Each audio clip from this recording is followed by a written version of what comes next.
November of 1966 was the time of new beginnings for 18-year-old Karen Snider.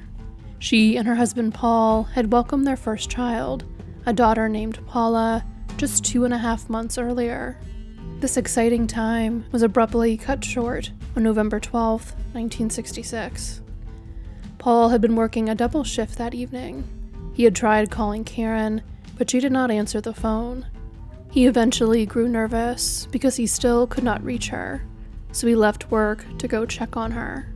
He arrived at his family's home in the 400 block of Wilson Avenue in Calumet City, Illinois, just after 11 p.m. He was immediately concerned because the lights were off and the blinds had never been closed, which was unusual for that time of night. When he went inside, Paul discovered his wife's dead body in their bedroom. Her clothes were in disarray, and she had been stabbed 125 times. It was later estimated that she had been killed 6 hours before her body was found. Baby Paula was in her bassinet in the living room and was unharmed. Police could not find any usable fingerprints at the scene. They hoped that tests on blood smears found on a basement window might provide more information, but this effort did not solve the crime. There were no signs of forced entry into the home, potentially indicating that Karen knew her killer and had willingly let him inside her home. According to Paul and Karen's daughter Paula, her father fought to solve her mother's case from the day she was killed right up until the day he passed away. She says he suffered greatly, not only because he lost his wife, but also because police had initially believed he was their prime suspect. He was questioned numerous times, underwent 4 polygraph examinations, and gave samples of his hair and blood. His blood type was not a match to either of the 2 blood types found on the bloody bedsheets and clothing from the crime scene. Paula believes her father's early death in 1989 at the age of 45 was a result of the stress caused by her mother's murder and the lack of justice for her, even though Paul was almost positive that he knew who the killer was. Paul would finally be proven correct almost 35 years after his death, when, on April 29, 2024, 79-year-old James Barbier was taken into custody at his home outside of St. Louis, to be taken to Illinois to be charged with Karen Snider's murder. Barbier was no stranger to the Sniders or to police. He had been friends with Karen and Paul, and had been one of Paul's co-workers at a local railroad. He had even been a pallbearer at Karen's funeral. During an interview with police after he was taken into custody in 2024, Barbier allegedly told them that he knew this day would eventually come. Barbier had been an early suspect in the case. According to his wife, he had appeared nervous when he had returned home on the evening of Karen's murder. He had arrived later than expected, making him late for his own anniversary party, which was being thrown that evening. He immediately took off his clothes and put them in the washing machine. His wife saw that he had a head wound and multiple cuts on his hands. He also had blood on him. He claimed he had gone to a few taverns and then tripped over a tree stump on his way out of the last one, necessitating a trip to a local clinic.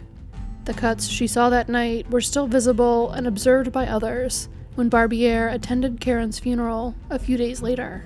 He was arrested for the murder in late 1966, but police had to release him because they did not have enough evidence to charge him.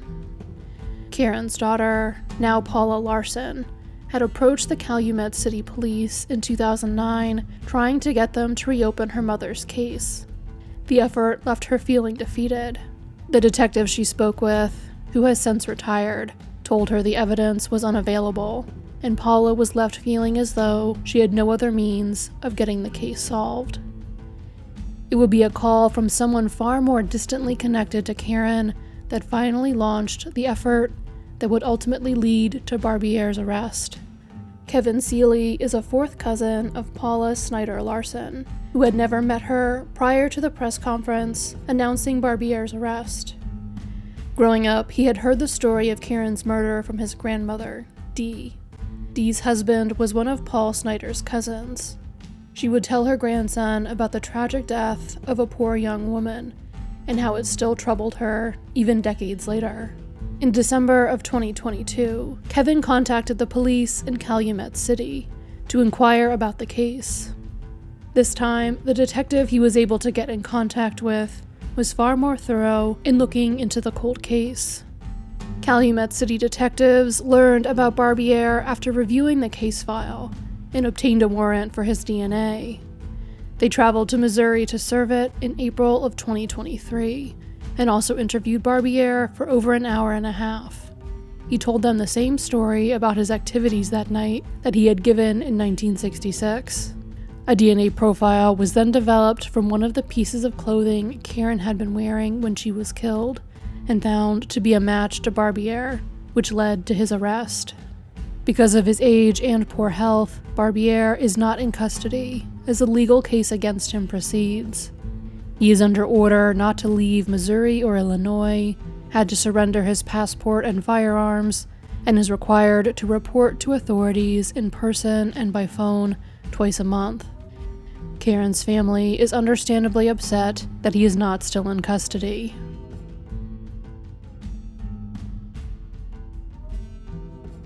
Judy Weaver was born and raised in Everett, Washington. At 17, she was the winner of a local beauty pageant.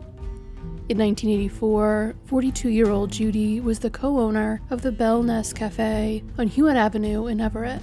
She had two grown daughters, Kathy, who lived in Washington, and Colleen, who was living in North Pole, Alaska.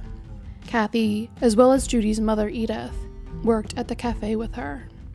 Judy had recently become a grandmother and displayed signs reading "It's a boy" all over her cafe to proudly announce her grandson Levi's birth.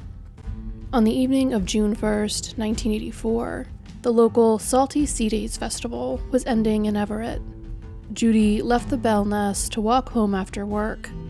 A witness saw her at the Dairy Queen half a block away from her apartment. She regularly stopped there to buy vanilla ice cream on her way home from work. The Dairy Queen would be the last place Judy was seen alive. Just after midnight on June 2nd, a passerby used a payphone to call 911 to report a fire at the one-story, 5-unit brick apartment building on the corner of 35th Street and Rucker Avenue. Smoke was pouring out of one of the apartments, Judy's. When the firefighters were able to enter the unit, they were horrified to find Judy's dead body. She had been tied up, bound with foam cord, pantyhose, and fabric. Judy had been strangled to death, and her clothes had been cut away with a knife. The fire had been contained to her bedroom, and firefighters determined that it had been started on Judy's bed, using paper towels and a jar of Pond's cold cream. The apartment's back door was unlocked. The case remained unsolved for decades. It was reopened by investigators in 2002. A suspect was identified at the time, but further investigation cleared him. It would not be until May 1st, 2024, almost 40 years after Judy was killed, that an arrest was made in her case. That day, 66-year-old Mitchell Gaff was taken into custody in Olympia, Washington, to face charges of first-degree murder, first-degree arson, first-degree burglary, first-degree rape, and first-degree kidnapping in connection to Judy's case. Gaff was identified using DNA evidence. In 2023, a fabric ligature that had been used to tie Judy's hands had been re-examined. A DNA profile was found, and after it was run through the combined DNA index system, Gaff was identified as a potential match. Another sample was necessary to confirm the match. Therefore, undercover police officers surreptitiously collected discarded items that contained Gaff's saliva. The Washington State Patrol Crime Lab then matched the DNA sample to samples from a vaginal swab taken during Judy's autopsy, 3 pieces of clothing she was wearing on the night of her murder, and from the ligatures used to bind and strangle her. Gaff, who has been diagnosed by state therapists as a sexual sadist, had his DNA profile in the system because he has an extensive history of sexually based offenses and has spent decades under state-mandated confinement. At the time of his arrest for Judy's murder, he was living independently, but registered as a level 3 sex offender. Gaff's known criminal behavior began in 1979, when he attacked a woman as she was putting away her lawnmower. He forced her to the ground, bound her hands, hit her repeatedly with a pistol, and threatened to cut her throat. She bravely fought him off and was able to escape before he could rape her. Gaff was convicted of assault and burglary. He received probation for this attack. At the time of Judy's murder, 26-year-old Gaff was living with his parents in Everett and working as a carpet cleaner. 2 months after Judy was killed, he broke into a house at night and attacked 2 teenage sisters. He bound and violently raped them in front of one another before one sister was able to escape and get help. He pled guilty to 2 counts of first-degree rape and first-degree burglary and was sentenced in 1985. Gaff was scheduled to be released from prison in 1994, but just before he was, prosecutors moved to have him legally detained under the state's sexual predator law. In 1995, a jury found that he should be committed to the state's Special Commitment Center on McNeil Island for treatment. Another jury made the same finding again in 2000. During these trials and during his commitment, Gaff confessed to 5 other rapes and to attempting to attack up to 30 women a day for a period of time. He also claimed that this behavior escalated in the summer of 1984, when Judy was murdered, and that he enjoyed using a knife to cut off his victims' clothes, as Judy's clothes had been removed. Various attempts were made to transition Gaff back into society during the early 2000s, but his violations of the conditions he was under would result in him remaining committed. He was not unconditionally released until 2018, at which point he legally changed his name. Gaff is currently being held without bail